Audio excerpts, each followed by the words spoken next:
नमस्कार, मैं रूपा रजक सदनामा की ओर से आ गई हूँ लेकर दिनांक 8 अप्रैल 2024 का संपादकीय लेकर, जिसका शीर्षक है एक लघु पुस्तक मेला कर्मी का आत्मकथ्य, जिसे लिखा है हमारी सह संपादक मीनाक्षी शांगानेरिया ने।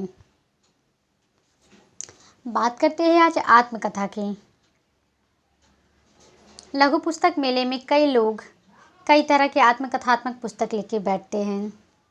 आत्मकथा का तात्पर्य होता है खुद पर बीती बातों को दुनिया के सामने उजागर करना, परंतु इसकी पहली शर्त होती है कि इसमें झूठा ना होना चाहिए, यह सच होना चाहिए।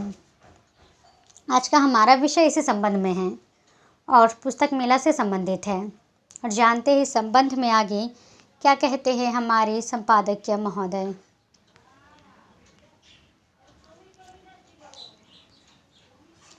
जिन मित्रों ने मंडी हाउस श्री राम सेंटर गेट के पास संजना तिवारी को पुस्तक विक्रेता करते देखा, वे इस संघर्ष को समझ सकते हैं। ऐसा ही एक नाम है मीनाक्षी शांगानेरिया, सह संपादक सदनामा। घूम मेले की कदर छाया, घूम मेले में इस कदर छाया की भाया की और साहित्य सृजन को भी अपनाया। बंगाल के गांवों में जाकर साहित्य के साथ भाषा और प्रादेशिक भाषा की जानकारी भी हासिल की। पुस्तक मेला जीवन की छाव है जो आपको बहुत कुछ देती है। जब आप लघु पुस्तक मेले में जगह जगह जाते हैं तब समझ पाते हैं कि यह ज़िंदगी कितनी बेहद होती है। जो जाता है वही जानता है और साथ में संस्कृति साहित्य को लेकर चलता है। यह महसूस होता है साथ में आपको कई भाषाएं के लोग मिलते हैं। आंचलिक भाषा भी आपको आनी चाहिए, और आप आंचलिक भाषा को जितना अपने अंदर समेटते हो तो लघु पुस्तक मेला आपको उतना ही अच्छा लगने लगता है। साथ में लघु पुस्तक मेले में जो संस्कृत साहित्य या सामाजिक सरोकार नाटक से संबंधित जितने भी कार्यक्रम होते हैं वह आपको और आपके चेतन मन को अंदर से भिगो देते हैं। जब पहली बार कोलकाता के अकादमी ऑफ ईरान ऑटर्स पास महीने के सेकेंड सैटरडे को यानी शनिवार को हम 2 से 3 घंटा का लघु पुस्तक मेला लगाते थे। वहाँ मैं सिर्फ हिंदी की पत्रिका लेकर बैठती थी और मेला लगाने के बाद मेरी एक भी पत्रिका वहाँ से कोई नहीं लेता। तब मुझे वहाँ पर प्रेमांशु दा ने सुझाव दिया, तुम बांग्ला पत्रिका लेकर बैठो, बांग्ला पुस्तक भी लेकर बैठ सकती हो। तब मैंने कहा हम बांग्ला पुस्तक नहीं छापते, तो उन्होंने सुझाव दिया कि हम जो पुस्तक लेकर बैठते हैं उन्हें कुछ कम दाम में खरीद के बेच सकती हो। इस प्रकार उसके बाद धीरे धीरे मैंने लिटिल मैगजीन मेले में ही जो लोग पुस्तक खरीदते या रखते थे उनसे ही बांग्ला पत्रिका और पुस्तक खरीद कर अपने स्टॉल पर रखना आरंभ किया, और हिंदी की अपनी पत्रिका भी रखे। पहले इतने लिटिल मैगजीन यानी लघु पुस्तक मेले में नहीं लगते थे। अब तो आपको 6 महीने में हर सप्ताह गांव-गांव में लघु पुस्तक मेला लगा हुआ दिखेगा। साथ में जितने पुस्तक मेले लगते हैं उनमें भी एक छोटा सा लिटिल मैगजीन मेला ग्राउंड रहता है, जिसमें से वे स्टॉल लगाते और स्टॉल लगाने वाले से स्टॉल का भाड़ा 100 या 200 लेते हैं। फिर मैं गांव-गांव, शहर-शहर, कभी दुर्गापुर, जलपाईगुड़ी, सिलीगुड़ी, आसनसोल, वर्धमान, बांकुरा, चुचुरा, चंदन नगर, पानीहाटी, गोबरडांगा, बनगांव, बसीरहाट, पुरुलिया, कुचबिहार और भी न जाने कितने गांवों से गुजरती रहती हूँ, और यह साहित्यिक मेले बड़े अच्छे और सांत्वना देते हैं। पुरुलिया का मेला में 3 साल बाद 3 साल गई, उसके बाद उन्होंने बुलाना बंद कर दिया। कारण क्या है वह तो वही जाने, लेकिन नहीं बुलाते। या तो वहाँ पर मार्क्सवाद का जोर है, इस बोलकर हमें नहीं बुलाते, पर उससे कोई फ़र्क नहीं पड़ता क्योंकि मुझे साहित्य चाहिए। तो साहित्य अगर अनुराग धीरे धीरे लोगों में बढ़ता है साहित्य के प्रति तो अच्छी बात है। लोगों के मन में यह आता है कि एक हिंदी भाषी होकर और एक मारवाड़ी घर से होकर भी साहित्य में इतनी रुचि, और साथ में गांव-गांव में लेकर घूमना, ये तो यह हमारे लिए खुश होने की बात है। दुर्गापुर में गए, वहाँ हिंदी भाषा होने की वजह से हमें कई मुसीबत का सामना करना पड़ा, जबकि पहले से बात करके आए थे कि रहने का स्थान मिलेगा, भोजन का नहीं होगा। फिर भी स्वरचित कविता पाठ के लिए भी हमें हिंदी भाषा होने का खामियाजा चुकाना पड़ा। और वे बोले, मंच पर हिंदी भाषी को हम नहीं बुला सकते। हिंदी पत्रिका की वजह से बंगाल को सम्मान मिला, तो कई जगह अपमान भी झेलना पड़ा। जबकि बांग्ला अकादमी हमें जैसे सूचनाएं होती है वैसे ही देती है। जिनके पास हमारे नंबर है अभी हमें बुलाते हैं। जाना भी हमें सब जगह जा भी नहीं सकते, क्योंकि हर हफ्ता हर 3 दिन पर बहुत सारे लघु पुस्तक मेले लग रहे हैं। साहित्य सृजन बंगाल में ज़्यादा हो रहा है, लेकिन साहित्य में क्या पढ़ाया जा रहा है इसका कोई छोर नहीं समझ आता। जबकि पुरुलिया का लघु पुस्तक मेला बड़ा ही सुंदर तरीके से संपन्न किया जाता है। वहाँ पर साहित्य का प्रचार प्रसार बहुत अच्छा है। वहाँ बंगाली, हिंदी, इंग्लिश का हर तरह के साहित्य का सुंदर तरीके से प्रचार प्रसार किया। जबकि हिंदी वाले लोगों को महसूस नहीं रहता कि हिंदी की भी स्टॉल है, क्योंकि लघु पुस्तक मेला बांग्ला के लिए प्रसिद्ध है। फिर भी हिंदी भाषी इक्के दुक्के हिंदी पुस्तक खरीद ही लेते, और साथ में बंगाली जनमानस प्रेमचंद की पुस्तक बहुत पसंद करता है, खरीदता भी है। बाहर के जितने भी लघु पुस्तक मिले हैं, वहाँ खाने पीने की व्यवस्था, रहने की व्यवस्था लघु पुस्तक मेले वाले करते हैं, और उनके अपनी व्यवस्था जितना उनके आर्थिक श्रम उनसे होता है उस हिसाब से करते हैं। यह मेला करने में बहुत खर्चा, पंडाल बनाने के भी खर्चे, जिनको भी वह खुद ही वहन करते हैं। यहाँ तक कि हर कवि को प्रशस्ति पत्र या मोमेंटो देखकर वह उन्हें सम्मानित करते हैं, मोमेंटो देते हैं, सम्मानित करते हैं।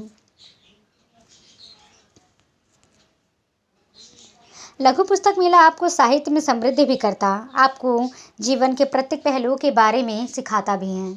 बाली के श्रमजीवी हॉस्पिटल में हम लोगों ने लघु पुस्तक मेला लगाया, स्टॉल लगाया।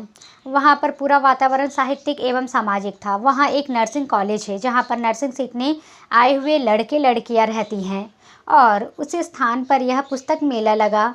इस पुस्तक मेला में करीब 30 लोगों ने भाग लिया। इस समय बेहाला और चुचूरा में पुस्तक मेला था, जिसमें मैं नहीं जा सके। इसका अफसोस भी मुझे है, लेकिन एक साथ 3 मेले में जाना संभव नहीं, बहुत मुश्किल हो जाता है। लेकिन लिटिल मैगज़ीन मेला जब लगता है तो मुझे लगता है जो मेला लगता है उसको आपस में बात कर लेनी चाहिए और उसके बाद ही लगाना चाहिए, जिससे एक साथ 3 मेला होने से बड़ी परेशानियां होती है, किस में जाए किस में ना जाए। यह वाक्य कई बार होता है। श्रमजीवी वालों ने बहुत सुंदर प्रबंध कर रखा था, रहने की व्यवस्था, खाने पीने की व्यवस्था, शाम को नाश्ते की व्यवस्था, चाय की व्यवस्था, और साथ में किताब अगर नहीं बिक्री हो रही है तो उस पर भी ध्यान देना। इन सारी व्यवस्थाओं के बीच बहुत सी सुंदर तरीके से वह अपने कार्य को कर रहे थे, इसके लिए उन्हें धन्यवाद। उसके बाद का मेला मैंने जलपाईगुड़ी, जहाँ खाने पीने नहाने की सारी व्यवस्था थे, साथ में 70 स्टॉल लगाए थे। मेला 2 से 8 बजे तक रहता था, जहाँ यहाँ साहित्यिक कार्यक्रम के साथ सांस्कृतिक कार्यक्रम भी आयोजित होते रहते हैं। सभी ने इन कार्यक्रमों का आनंद लिया और सहभागी बने। उत्तर बंगाल लिटिल मैगज़ीन मेला का एक नियम है कि वहाँ केवल जो उत्तर बंगीय लघु पुस्तिका के लोग हैं, बस वह उन्हीं को मंच पर कार्यक्रम करने की अनुमति देता है। लेकिन अंतिम दिन कार्यक्रम के उन्होंने सभी स्टॉलों को फ़ोटो खींचने की अनुमति दी। जलपाईगुड़ी के मेले में मेरे लिए स्मरणीय रहा दीपा साहदी और उनके परिवार के साथ मेरा भोजन का आमंत्रण, और उनके परिवार के साथ मेरी आत्मीयता हुई। इस प्रकार यह पुस्तक मेला मुझे कलकत्ता ले आया। अंबिका कलना कहाँ से लघु पुस्तक मेला है, उससे अभिजीत दास चंदन दास जी की जो भूमिका है बड़ी ही अच्छी है। वहाँ जाकर बहुत मन में यह लगता है कि हम अपने ही लोगों के पास बैठे हैं, और अभिजीत भाई तो इतना सम्मान करते हैं जिसका मेरे पास कोई शब्द नहीं है, और चंदन भाई भी बहुत सम्मान देते हैं, और हर सांस्कृतिक अनुष्ठान बहुत अच्छे होते हैं। साथ में कवि सम्मेलन, नाटक, उनके अलग ही आनंद है। यहाँ पर हिंदी कविता को भी सुनने को सब तत्पर रहते हैं। एक बात मैंने लघु पुस्तक मेले में देखी कि पुस्तक मेले में पुस्तक किस तरह की बिकती हैं। जब देखा कि लघु पुस्तक मेले में पुस्तक जो बिकती है वह हमारी जो धरोहर है, हम किस एरिया में रह रहे हैं, या हमारी जो संस्कृति है। जैसे सुंदरवन के ऊपर एक पुस्तक थी, मैंने देखा जहाँ भी गई लोगों ने वह पुस्तक खरीदी। वैसे ही अंबिका कलना पर मैं पुस्तक लेकर आई, उसको भी लोगों ने खरीदा। लालन फ़कीर, रविंद्रनाथ, सिलाईदह, नाटक की पुस्तक, साथ में कविता की पुस्तक जो कवि को जानते हैं तभी बिकते हैं, और सदीनामा की भर्तृहरि संसारारण्य यह बहुत बिकती थी और बिकती है। साथ में उपन्यास, ड्राइंग, अनुगल्प की पुस्तकें, और आज के समय इंग्लिश पुस्तकें ज़्यादा बिकती हैं। बच्चों की बांग्ला से ज़्यादा इंग्लिश बिकती हैं, इसलिए पुस्तकों की चयन में भी बड़ी दिक्कत होती है। कौन सी लेकर जाऊं, कौन सी लेकर ना जाऊं। लेकिन फिर भी बंगाल में आज भी बंगाली संस्कृति, बंगाली साहित्य और बंगाली भाषा तीनों चीज़ बनी हुई हैं। लोग अपने साहित्य, संस्कृति, नृत्य, गीत सब में पारंगत हैं, और इसको लेकर वे अपने परिवार में अपने बच्चों को सिखाने में सदैव तत्पर रहते हैं।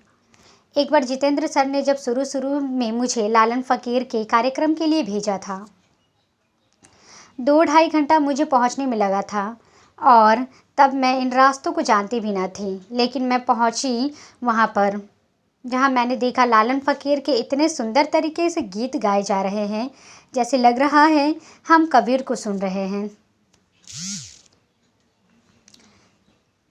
तो इस तरह की जो चीज़ें हैं ना, यहाँ लिटिल मैगज़ीन यानी लघु पुस्तक मेले में ही दिखे। पहले बांग्ला एकेडमी सब तरह के कवियों को बुलाती थी, यानी पंजाबी, नेपाली, बंगाली, हिंदी, जितने भी तरह के कवियों के होते थे उनको बुलाती थी। लेकिन अब सिर्फ बंगाली कवियों को ही बुलाते हैं।